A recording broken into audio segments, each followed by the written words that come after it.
साधु शब्द से आचार्य चाणक्य का अभिप्राय यहाँ सज्जन व्यक्ति से है, अर्थात ऐसा व्यक्ति जो दूसरों के बिगड़े हुए काम को बनाता हो, जो अपने मन को निर्वित की ओर ले जाता हो और निस्वार्थ भाव से समाज कल्याण की इच्छा करता हो। साधु का अर्थ यहाँ केवल भगवे कपड़े पहनने वाले दिखावटी सन्यासी व्यक्ति से नहीं है। यहाँ इसका भाव आदर्श समाज सेवी व्यक्ति से है।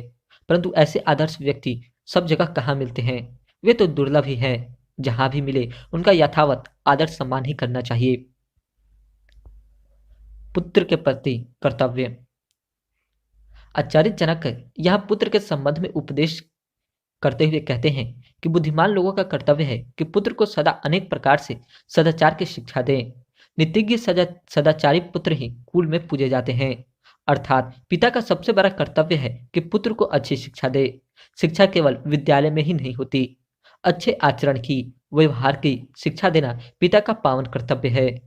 अच्छे आचरण वाले पुत्र ही अपने कुल का नाम ऊंचा रख करते हैं। नीतिज्ञ और शील संपन्न पुत्र ही कुल में सम्मान पाते हैं। नेतागण कहा करते हैं कि आज के युवा ही कल के नागरिक है, वही देश के भविष्य है, तो उनकी सही भविष्य बनाने की दिशा में सही कदम उठाना माता पिता और समाज का परम कर्तव्य है। आचार्य चाणक्य की शिक्षा के बारे में माता पिता के कर्तव्य का उपदेश करते हुए कहते हैं कि बच्चे को न पढ़ाने वाली माता शत्रु तथा पिता बैरी के समान होते हैं। बिना पढ़ा व्यक्ति पढ़े लोगों के बीच हंसों में कौवे के समान शोभा नहीं पाता। अभिप्राय यह है कि जो हालत हंसों के बीच में आ जाने पर कौवे की हो जाती है, ठीक वही दशा पढ़े लिखे सुशिक्षित लोगों के बीच में आ जाने पर अनपढ़ व्यक्ति की हो जाती है।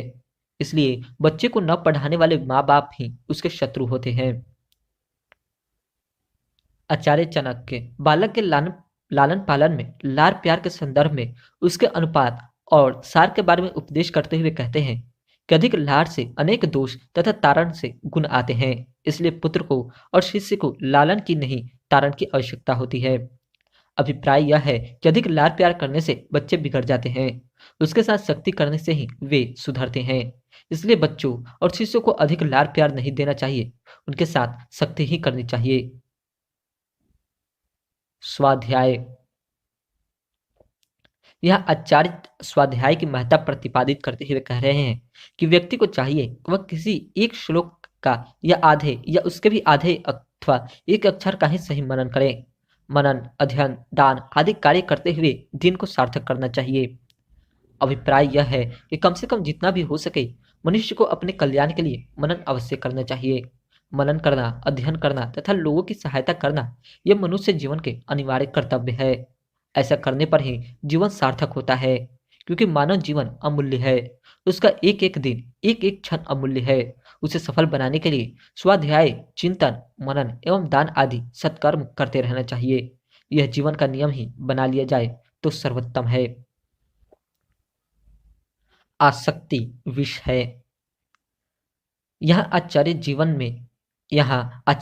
जीवन में त्याज्य स्थितियों पर विचार करते हुए व्यक्ति को उपदेश करते हुए कहते हैं कि प्रियतमा व पत्नी से वियोग, स्वजनों से अपमान होना, ऋण का न चुका पाना, दुष्ट राजा की सेवा, दरिद्रता और धूर्त लोगों की सभा, ये बातें बिना अग्नि के ही शरीर को जला देते हैं। अभिप्राय यह है कि एक आग सबको दिखाई देती है, यह बाहरी अग्नि है, किंतु एक आग अंदर ही अंदर से व्यक्ति को जलाती रहती है, उसे कोई देख भी नहीं सकता।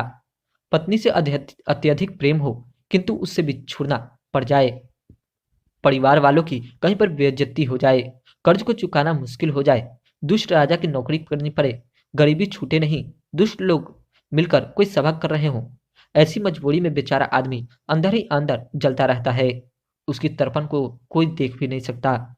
यह ऐसी ही न दिखने वाली आग है। विनाश का कारण। आचार्य चाणक्य नीति के वचनों के क्रम में यह उपदेश कर रहे हैं कि तेज बहाव वाली नदी के किनारे लगने वाले वृक्ष, दूसरों के घर में रहने वाली स्त्री, मंत्रियों के बिना राजा लोग, ये सभी शीघ्र ही नष्ट हो जाते हैं। भाव यह है कि नदी की धारा अनिश्चित रहने के कारण उसके किनारे उगने वाले वृक्ष शीघ्र ही नष्ट हो जाते हैं, क्योंकि उनकी जमीन पेड़ों के बोझ को सह नहीं पाती और जड़ें उखड़ने लगती है। उसी प्रकार दूसरे के घर गई हुई स्त्री भी चरित्र की दृष्टि से सुरक्षित नहीं रह पाती, उसका अस्तित्व शंका के दायरे में आ जाता है। इस संदर्भ में किसी नीतिकार ने ही कहा है, लेखनी, पुस्तक और स्त्री दूसरों के हाथ में चली गई तो गंवाई गई यही समझे। यही दैव योग से वापस लौट भी आई तो उनकी दशा नष्ट, भ्रष्ट और मर्दित रूप में ही होती है। इस प्रकार राजा का बल मंत्री होता है। मंत्री राजा को सन्मार्ग में प्रवृत्त एवं कुमार्ग से हटाता है। उसका न होना राजा के लिए घातक है। इसलिए राजा के पास मंत्री भी होना चाहिए। व्यक्ति का बल। आचार्य चाणक्य का यहाँ कथन है कि विद्या ही ब्राह्मणों का बल है। राजा का बल सेना है, वैश्य का बल धन है तथा सेवा करना शूद्रों का बल है। अभिप्राय यह है कि ज्ञान विद्या ही ब्राह्मण का बल माना गया है। अध्ययन स्वाध्याय ही उसका मुख्य कर्म क्षेत्र है। उसी में उसे निपुण होना चाहिए, तभी वह आदरणीय होगा। राजाओं का बल उनकी सेना होती है, क्योंकि सैन्य शक्ति के बल पर ही वह अपने राज्य की सीमाएं सुरक्षित रख सकता है। इसी प्रकार धन वैश्यों का बल तथा सेवा करना शूद्रों का बल है। यही उनके कार्य क्षेत्र का वैशिष्ट्य है।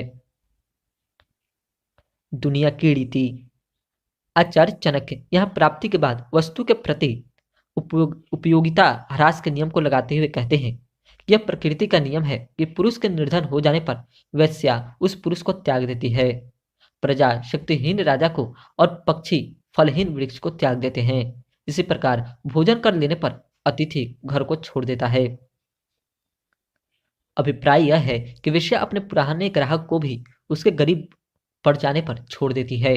राजा जब बुरे समय में शक्तिहीन हो जाता है तो उसकी प्रजा भी उसका साथ छोड़ देती है। वृक्ष के फल समाप्त हो जाने पर पक्षी उस वृक्ष को त्याग देते हैं। घर में भोजन की इच्छा से आया हुआ कोई राहगीर भोजन कर लेने के बाद घर को छोड़कर चला जाता है। अपना उल्लू सीधा होने तक ही लोग मतलब रखते हैं। यदि प्रकृति की उपयोगिता समाप्त हो जाने के बाद वस्तु के प्रति बदले दृष्टिकोण का संकेत है। आचार्य चाणक्य जग की रीति पर चर्चा करते हुए कहते हैं कि दक्षिणा ले लेने पर ब्राह्मण यजमान को छोड़ देते हैं। विद्या प्राप्त कर लेने पर शिष्य गुरु को छोड़ देते हैं और वन में आग लग जाने पर वन के पशु उस वन को त्याग देते हैं। अभिप्राय यह है कि ब्राह्मण दक्षिणा लेने तक ही यजमान के पास रहता है। दक्षिणा मिल जाने पर यह यजमान को छोड़ देता है और अन्यत्र की सोचने लगता है। शिष्य अध्ययन करने तक ही गुरु के पास रहते हैं। विद्याएं प्राप्त कर लेने पर वे गुरु को छोड़कर चले जाते हैं और जीवन कार्य के प्रति विचार करते हुए अगली योजना में लग जाते हैं। इसी प्रकार हिरण आदि वन के पशु वन में सभी रहते हैं जब तक वह हरा भरा है। यदि वन में आग लग जाए तो पक्षी वहां रहने की संभावनाएं समाप्त कर अन्यत्र डेरा जमाने के विचार से उड़ जाते हैं या दौड़ लगाते हैं। दुष्कर्मों से सचेत रहें। आचार्य चाणक्य दुष्कर्म के परिणाम के प्रति सचेत करते हुए कह रहे हैं कि दुराचारी, दुष्ट स्वभाव वाला, बिना किसी कारण दूसरों को हानि पहुंचाने वाला तथा दुष्ट व्यक्ति से मित्रता रखने वाला श्रेष्ठ पुरुष भी शीघ्र ही नष्ट हो जाता है, क्योंकि संगति का प्रभाव बिना परे नहीं रहता है। यह उक्ति तो प्रसिद्ध है ही कि खरबूजे को देखकर खरबूजा रंग बदलता है। इसी प्रकार यदि कोई व्यक्ति दुष्ट व्यक्तियों के साथ रहता है तो उनकी संगति का प्रभाव उस पर अवश्य पड़ेगा। दुर्जनों के संग में रहने वाला व्यक्ति अवश्य दुखी होगा। इसी बात को ध्यान में रखकर तुलसीदास जी ने कहा है, दुर्जन संग न देह विधाता, इससे भलो नरक का वासा। इसलिए व्यक्ति को चाहिए कि वह कुसंगति से बचे। मित्रता बराबर की। यहाँ आचार्य मित्रता व व्यवहार में समानता के स्तर पर शोभा का महत्व प्रतिपादित करते हुए कह रहे हैं कि समान स्तर वालों से ही मित्रता शोभा देती है। सेवा राजा की शोभा देती है। वैश्यों का व्यापार करना शोभा देता है। शुभ स्त्री घर की शोभा है। अभिप्राय यह है कि मित्रता बराबर वालों से ही करनी चाहिए। सेवा राजा की ही करनी चाहिए। ऐसा करना ही इन कार्यों की शोभा है। वैश्यों की शोभा व्यापार करना है तथा घर की शोभा शुभ लक्षणों वाली पत्नी है, क्योंकि कहा गया है कि जाही का काम वहीं को साजे और करे तो डंडा बाजे, यानी जिसका जो कार्य है वही करे तो ठीक, वरना परिणाम सही नहीं होता। तीसरा अध्याय, दोष कहाँ नहीं है। आचार्य चाणक्य का कथन है कि दोष कहाँ नहीं है। इसी आशय से उनका कहना है कि किसके कुल में दोष नहीं होता, रोग किसे दुखी नहीं करते, दुख किसे नहीं मिलता और निरंतर सुखी कौन रहता है। अर्थात कुछ न कुछ कमी तो सब जगह है और यह एक कड़वी सच्चाई है। दुनिया में कोई भी ऐसा व्यक्ति नहीं है जो कभी बीमार न पड़ा हो और जिसे कभी कोई दुख न हुआ हो या जो सदा सुखी रहा हो। फिर संकोच या दुख किस बात का। इसलिए व्यक्ति को अपनी कमियों को लेकर अधिक चिंता नहीं करनी चाहिए, बल्कि कमियों के रहते भी आचरण पर ध्यान देते हुए उसे अन्य मानवीय गुणों से संपन्न करना चाहिए, ताकि व्यक्तित्व को पूर्णता प्राप्त हो सके। क्योंकि निरंतर सुख तो संसार में किसी को भी प्राप्त नहीं होता। आज दुख तो कल सुख भी होगा, आज सुख है तो कल दुख भी होगा। यही जग की रीति है। लक्षणों से आचरण का पता चलता है। आचार्य चाणक्य लक्षणों से प्राप्त संकेतों की चर्चा करते हुए कहते हैं कि आचरण से व्यक्ति के कुल का परिचय मिलता है, बोली से देश का पता लगता है, आदर सत्कार से प्रेम का तथा शरीर को देखकर व्यक्ति के भोजन का पता चलता है। अभिप्राय यह है कि उच्च वंश का व्यक्ति शालीन, शांत और अच्छे स्वभाव का होगा, यह माना जाएगा, और नीच वंश का आदमी उद्धत, बातूनी और मान मर्यादा का ख्याल न रखने वाला होगा। इस बात से तो प्रायः सभी परिचित है कि व्यक्ति अपनी बोली और उच्चारण से पहचाना जाता है कि वह किस देश, किस प्रदेश का रहने वाला है। यूं तो बोली थोड़ी थोड़ी दूर पर थोड़ा बदल जाती है, परंतु काफी बड़े क्षेत्र में मुख्य स्वर, लहजा एक ही रहता है, बोलचाल की मूल भाषा एक जैसी रहती है। इसलिए यह पहचानने में दिक्कत नहीं होती कि व्यक्ति कहाँ का रहने वाला है। इसी प्रकार व्यक्ति के हाव भाव और क्रियाओं से उसके मन के विचारों का पता चलता है कि उसका स्नेह आचरण वास्तविक है या बनावटी, क्योंकि मन की भावनाओं के अनुरूप ही व्यक्ति कार्य करता है। मन की भावनाओं को छिपाए नहीं रख सकता। आचार्य चाणक्य का यह कथन सही है कि व्यक्ति की देह से उसकी खुराक का अनुमान लगाया जा सकता है। व्यवहार कुशल बने। आचार्य चाणक्य व्यवहारिकता की चर्चा करते हुए कहते हैं कि कन्या का विवाह किसी अच्छे घर में करना चाहिए, पुत्र को पढ़ाई लिखाई में लगा देना चाहिए, मित्र को अच्छे कार्यों में तथा शत्रु को बुराइयों में लगा देना चाहिए। यही व्यवहारिकता है और समय की मांग भी। आशय यह है कि कुशल व्यक्ति वही है जो बेटी के विवाह योग्य होते हैं उसका विवाह देखभाल कर किसी अच्छे खानदान में कर दे और बेटे को अधिक से अधिक शिक्षा दे, ताकि वह अपने जीवन में आजीविका की दृष्टि से आत्मनिर्भर बन सके। मित्र को मेहनत, परिश्रम, ईमानदारी की सीख दे, ताकि सद परामर्श से वह अपना जीवन सुधार सके और किसी अच्छे काम में लग जाए। किंतु दुश्मन को बुरी आदतों का शिकार बना दे, ताकि वह उसमें उलझकर आपको अनावश्यक रूप से तंग न करे। दुष्ट से बचें। आचार्य चाणक्य दुष्टता की दृष्टि से तुलना करते हुए उस पक्ष को रख रहे हैं जहां दुष्टता का प्रभाव दुष्प्रभाव कम से कम पड़े।